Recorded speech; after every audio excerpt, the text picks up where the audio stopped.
Regional Manager for Durham School Services.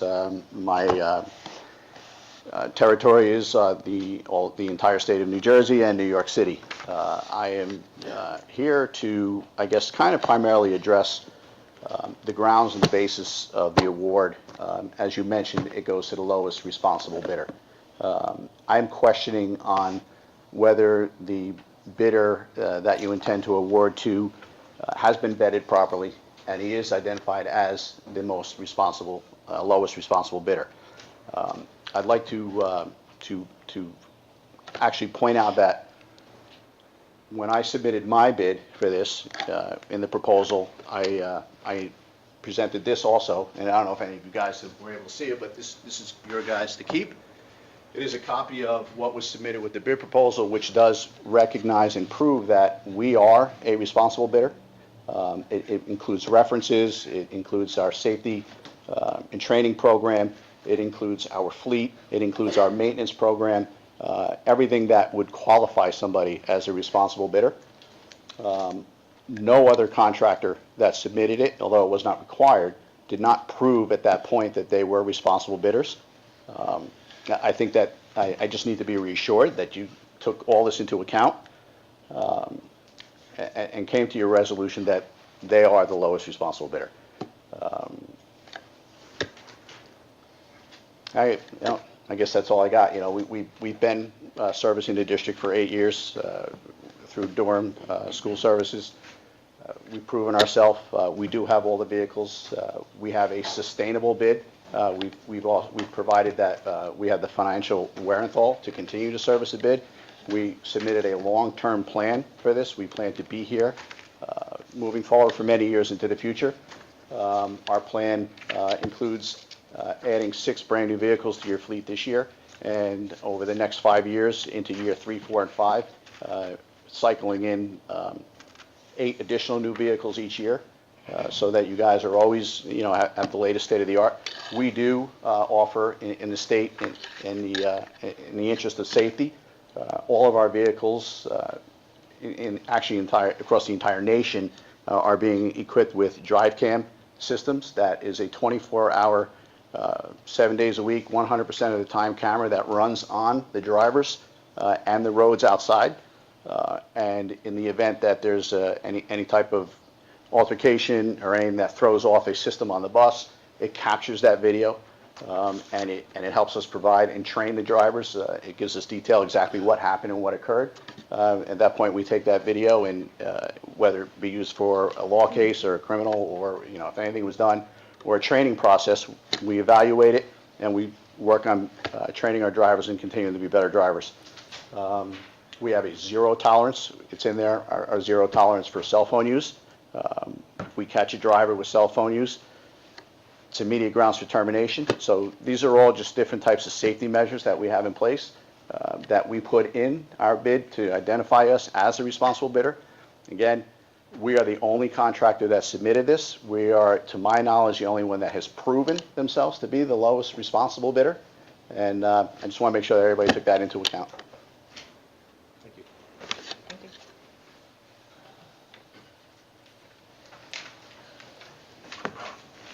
Hi, good evening. My name is Diana Heda, H-E-D-A, and I started working in this town in 1985. Your I'm sorry, address? ma'am, could you just give me Oh, your I'm sorry. address? That's okay. 2 McAfee Road, Somerset, New Jersey. Thank you. I started working here in 1985. I've seen Ryder come in, first student come in, and now Durham. I take great pride in my kids, as Mrs. Cherry can tell you. I've driven her children. I'm here on behalf of my colleagues, my coworkers, to please try to do the right thing. Okay, I enjoy working in this town, and I've done it for 33 years, and I hope to keep on continuing working. So I just hope that you can take that into consideration, that we do have a good safety record. We have safety meetings every month, and we're on top of things. So I would appreciate it if you would take that into consideration. Thank you. Thank you. Thank you.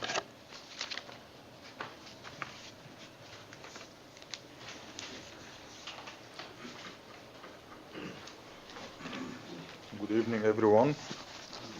Wael Hamid, 494 Midler's Lane, Piscataway, owner of Layla Trans. 494 Midler's Lane, Thank you. Piscataway. First of all, let me thank all the board for being here tonight.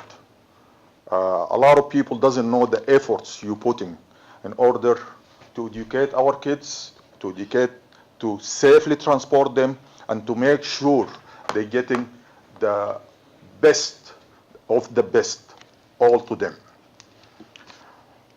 I've been proud to say that I lived in Piscataway for the past 15 years. 4 years ago, I had a chance to move out of town to upgrade my house. I chose to stay in Piscataway. I conducted my business in Piscataway. I invested in Piscataway because I believe in this town. This is off the subject. I'm not trying to affect anybody's mind about this matter.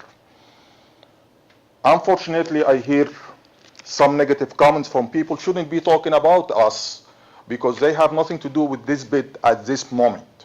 Even the people who likes Durham, even if I lost the contract, it's not coming to Durham. They're not the second lowest bidder, and everybody should obey by the laws how it works.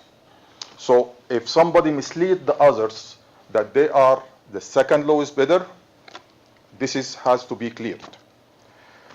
I thank Durham School Bus Service for their safely transportation to our kids, which is my kids, were riding their buses. So I take the chance to thank them for all of that.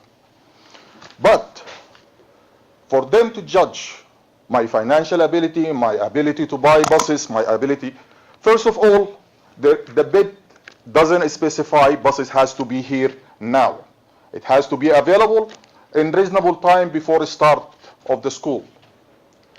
But I have over the numbers of these buses in my yard sitting right now, and I've been visited 3 times by the Board of Education Transportation Manager, Mr. John Hernandez.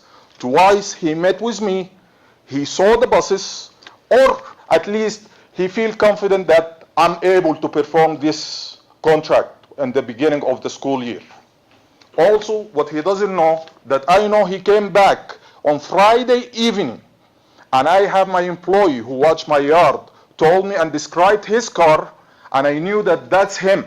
He came 8 o'clock at evening to check my yard because Friday all the buses comes back to my yard. So I have 4 parking lots. I have a parking lot in Bernardville, Somerset Hills. As I serve them, these buses comes back every Friday to be checked for Saturday. I heard I'm sorry, I don't know his name exactly, but the regional manager talking in public about I have no business being in this business. Just to give you an idea about Layla Trans, we've been in business for the past almost 17 years. We established Layla Trans in 2001. We started our operations in the beginning of 2002. We serve, as of this point here, we serve in 19 districts. We served 8 more in the past. That's a total of 27 districts. I knew that some calls being made to the places that we served, and they gave a background about our service. And I'm sure who's in charge of this matter, the responsibility lies at them even more than it lies on us. So they will be very cautious in making their recommendation. Bidding process, it's not that everyone walking in the street, he decides to bid in something, he comes in. Bid has requirements. Bid has criteria you have to meet, documents you have to provide, assurance that you will be able to do that. Otherwise, big companies can go bankrupt. I will not, Mr. Union, I forgot his name, I'm sorry, the Vice President of the Union, mentioned that my bid is not complete. I will not gonna talk in the presence of the experts. I leave this determination for them. They will say if my bid is not complete by law or it's complete. But I'm sure of what I'm doing. I started this business 17 years ago from nothing. I didn't finance from bank. I didn't inherit this business from my father. No one passed this business to me. I started with one minivan. If whoever came here and spoke and said they trust Durham over any other company, the recent studies proves that business is run by owners is more likely to succeed than by running by managers. Because those managers, if they are so smart, they would have their own business, not managing business for somebody else.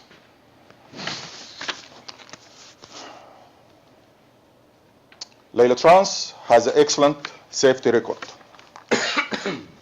I think if anyone could find something, an accident, fatalities, a child left behind in a bus, it was going to be presented to your committee, to your board.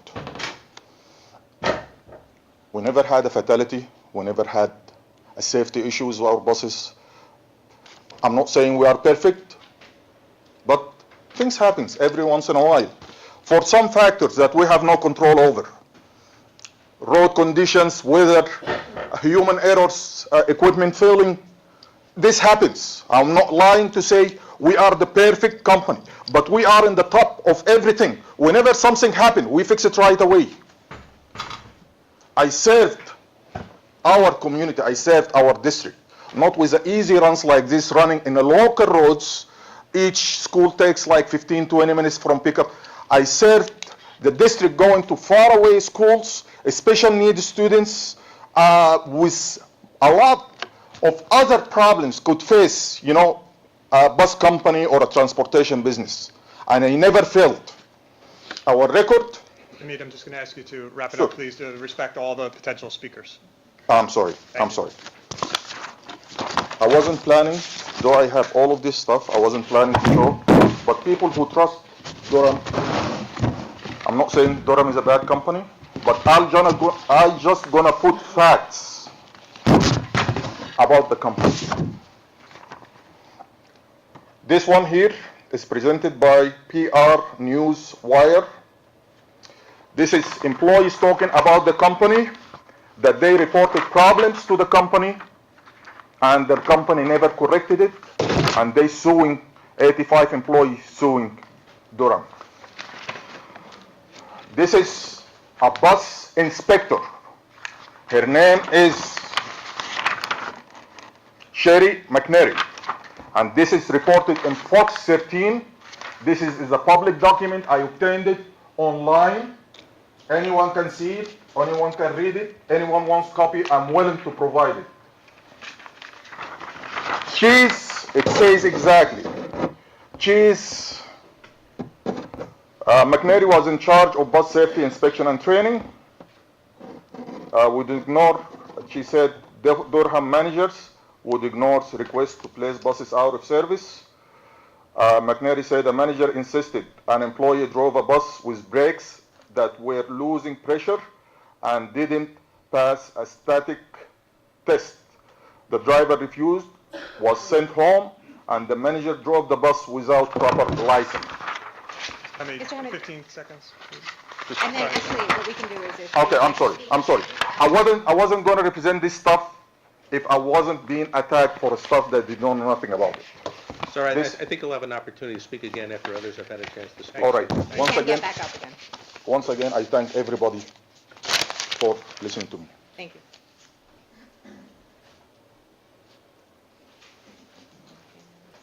Is there anyone else that's interested in public comment?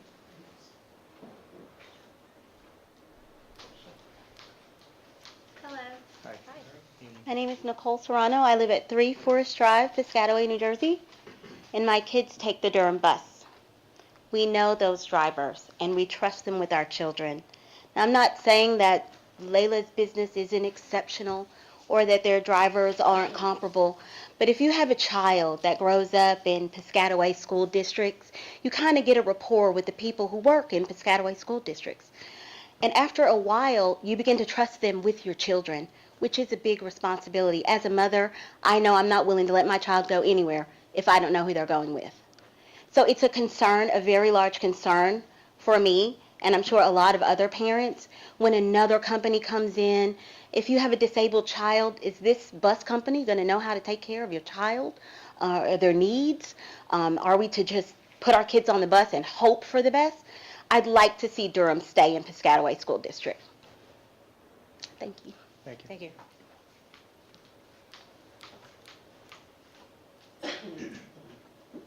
Would anybody else be interested in, Just want to add one more thing. you may now, if there's no one else, Thank you. you may return to it. One more information. If the contract being awarded to our company, the same drivers, we already have drivers applied for jobs with us. The same drivers were driving the same runs, they will be driving it again. I'm obligated, as long as we have a deal and they know the regulations and everything, and we approve those drivers, the same drivers will be driving the same runs. Thank you. Thank you.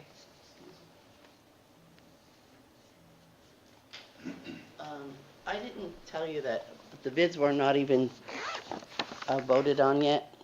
This gentleman was at the high school handing out flyers to recruit the drivers.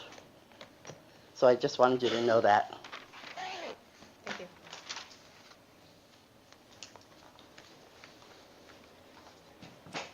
Would anybody else like to share any comments publicly? Do I have a motion to close public comment? So moved. Second. All in favor? Opposed? Okay, we are closing public session. Item number 11, fiscal planning and operations, Dr. Connors. Be it resolved that the following motions identified as items A through O be approved as presented.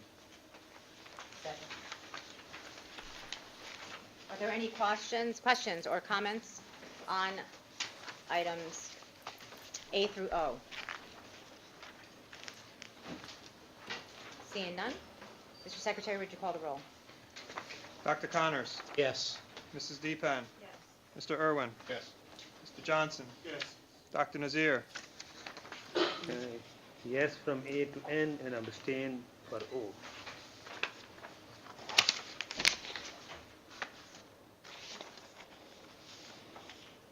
Dr. Peng. Yes. Ms. Cherry. Yes. Mrs. Lopez. Yes. Motion's carry.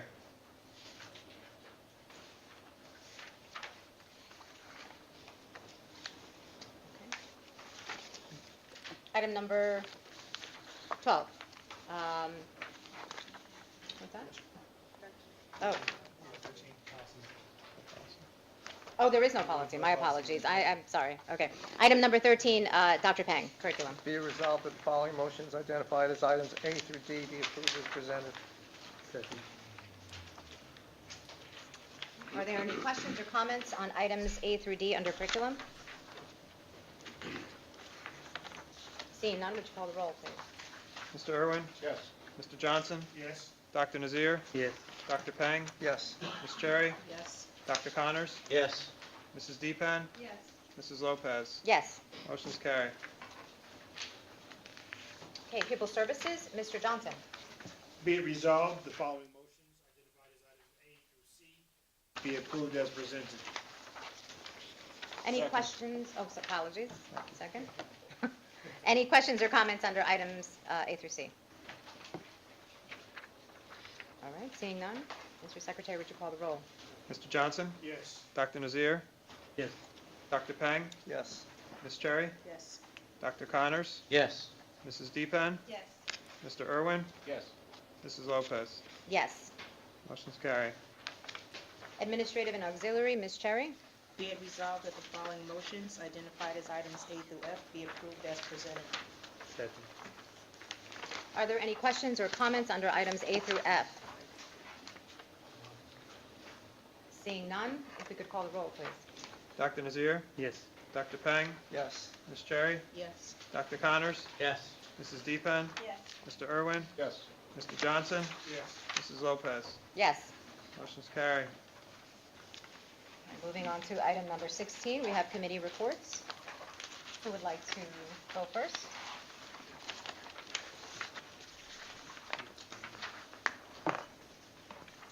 Would you like to go? Okay, curriculum committee, or I'm sorry, community relations, yeah, culture, planning, and community relations. So the Culture, Climate, and Community Relations Committee met on May 15th to review pending projects. We just met. That was from finance. We discussed a few things. The Key Communicators program, a second key communicators, and they had a positive reaction to the information, so that's a program that we like, and we're going to continue to do that as a way of engaging with members of the community. We talked about 280 schools and had a further discussion on the introductory document that we're going to be producing. This document, as I mentioned before, will detail a lot of the services that the school district provides that falls under community schools. So I think we discussed channels of distribution, maybe having an online version, print version, etc.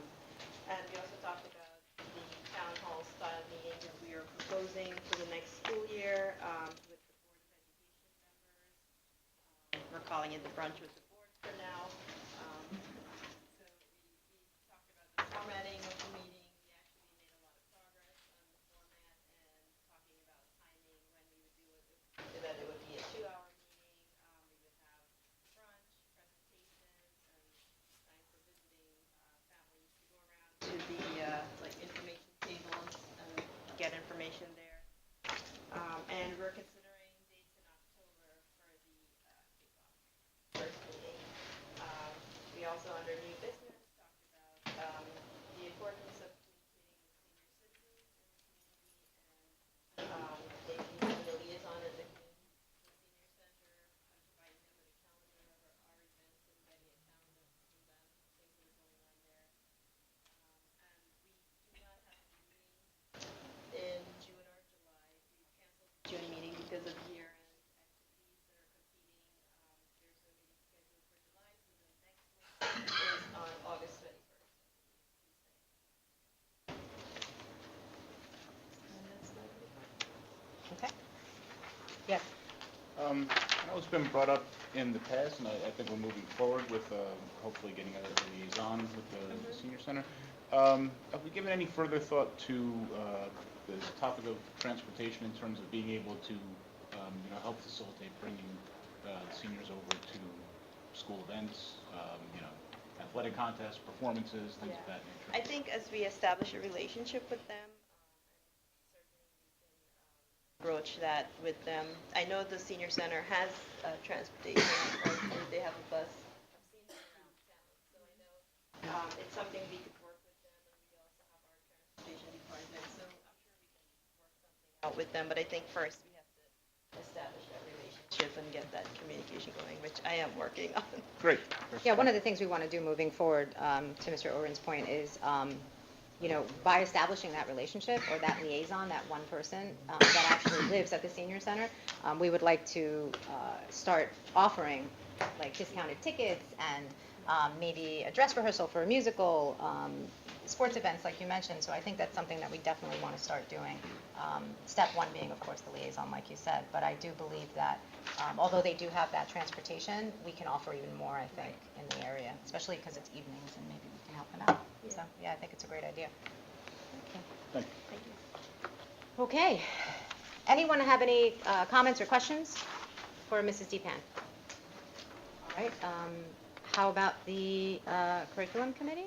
The curriculum committee met, and basically it was sort of an end-of-the-year report, and Dr. Ranelli took over CNI, and this is sort of the end of his first year. And when he started, I asked him to give us a state of the CNI report, where he felt we were and where we felt we need to go. And I asked him to give us a look ahead, what he thought the department goals should be for the year. And this being kind of our last year, meeting of the year, I asked him to review his progress that he made. And I had kind of expected him to have the to-do list from the first meeting, but he ended up doing so much more than he set out to do. It was really, really incredible. I mean, I'll just highlight some of the things: the establishment of the academies at the high school, the vertical integration meetings, the alignment of the school schedule so that you can have vertical integration meetings, on and on and on. And I also asked them to give us a little peek of what to expect the following year, and we have it in writing, so I'll hold you to that next at the end of the following year.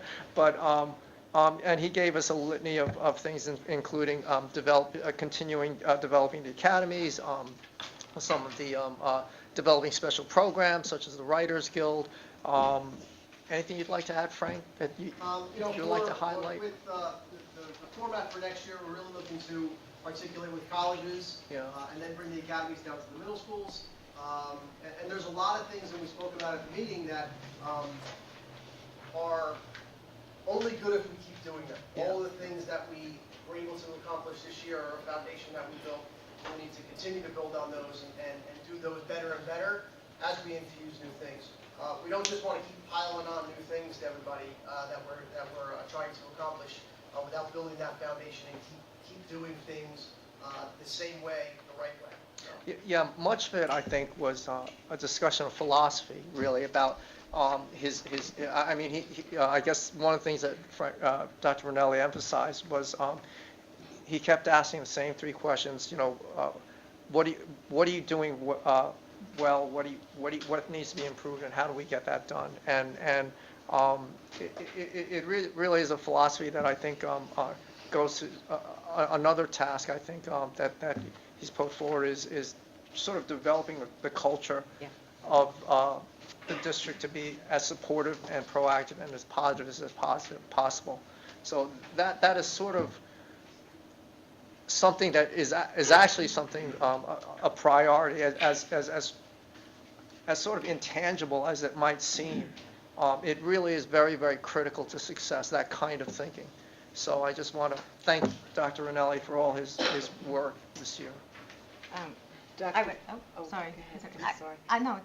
Dr. Peng, actually, when I saw Dr. Ranelli's PowerPoint and what had been accomplished during just this 1 year and what the plans are for the coming year, I believe it's important enough that the entire board should hear that presentation.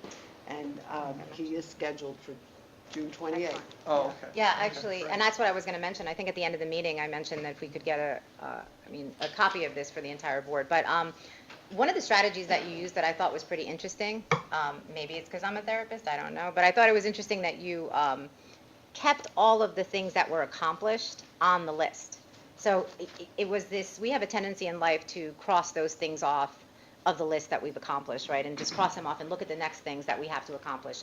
And it sort of keeps piling stuff on. But the fact that you leave them up there as continuation, that this is it's dynamic, that we're consistently improving on things. And it also gives your staff really the opportunity to say, hey, I can look at that and I did it. Like, I accomplished that. It's still there, and people still notice that we've accomplished all of these things. It was really impressive, the amount of things that we have accomplished in 1 year. And it wasn't you by yourself. I know that, because you always say that, and I agree with you. You have an outstanding team. And some of the things that we have accomplished are actually, as far as this Board of Education is concerned, was kind of like our wish list, a lot of the things that we've wanted. And one of the most important things is the continuation of the Inspire campaign and really building the culture and climate of what is our district and maintaining positivity, not just with our students, but with our staff as well. So yes, I agree with you. Kudos to you. Just to add on what you're saying, I mean, excellence isn't something you accomplish, it's something you maintain. And yeah, it is really, really evident throughout the presentation that that's sort of, again, it goes back to the philosophy. It's more the philosophy helps you get things done, and it's and if we could accomplish your philosophy, that would be terrific. Dr. Connors. I understand that this is the first year for the Piscataway High School academies, and I'm glad to hear that we're going to have a presentation about, from Dr. Ranelli. Will it be specific about what the measures of success for these 4 academies will be? Well, we discussed that at a previous meeting, in terms of, we want to look at, certainly, how the accepted candidates fare, and compare, and look at what the cut rates, cut scores were for the academies. But, we also want to look at some of the retention rates of some of the students that might have left and so forth. It's not an easy thing to measure, but there are some certain things that we could look at. Did you want to add something? Yeah, and the components of the academies will, again, not only, we didn't just create them and move on, but the components are dynamic and flexible.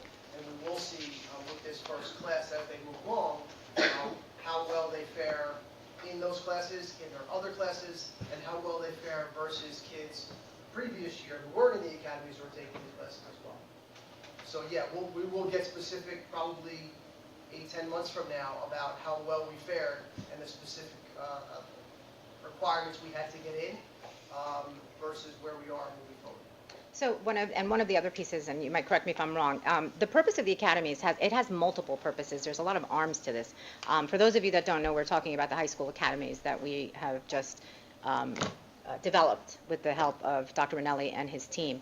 But one of the interesting things about the academies, and I know you always use your son as an example, but I could use my daughter as an example or anyone else. The fact that with these academies, what we're also going to be looking at, which is an interesting measurable, is how many of these students actually make the decision, let's say music being one of the academies or performing arts, how many of those students actually make the decision in their senior year to go on to study music education, let's say, hypothetically.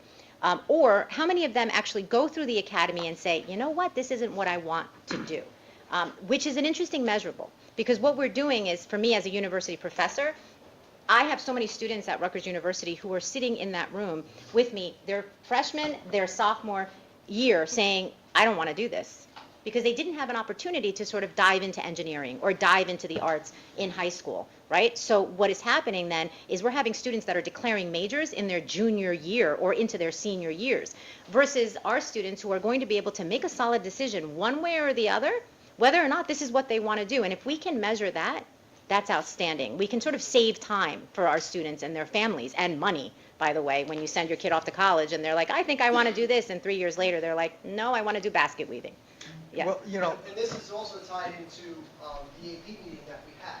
A lot of the kids we have are rule followers. They want to do the best they can in every subject they can do. And if they don't have some kind of direction, and not in every case, but certain families and certain decisions that they make, if they don't have a direction, they'll do as best they can in everything they can. Yeah. And then when they apply to a college, get into a college, they're sitting there and ultimately say to themselves, I don't know what I want or who I am. I just did whatever everybody told me to do. So this helps understand a destination or a journey that we want the kids to be able to take, or decide, you know what, this isn't for me. I just want to add, that's both are true, and it's the thing is that if a kid tries bioengineering or something and decide that's not for them, that's a success. Yeah. So whether the kid sticks with it or decides to get out, in terms of measuring success, it's what end result do you consider successful? I think sort of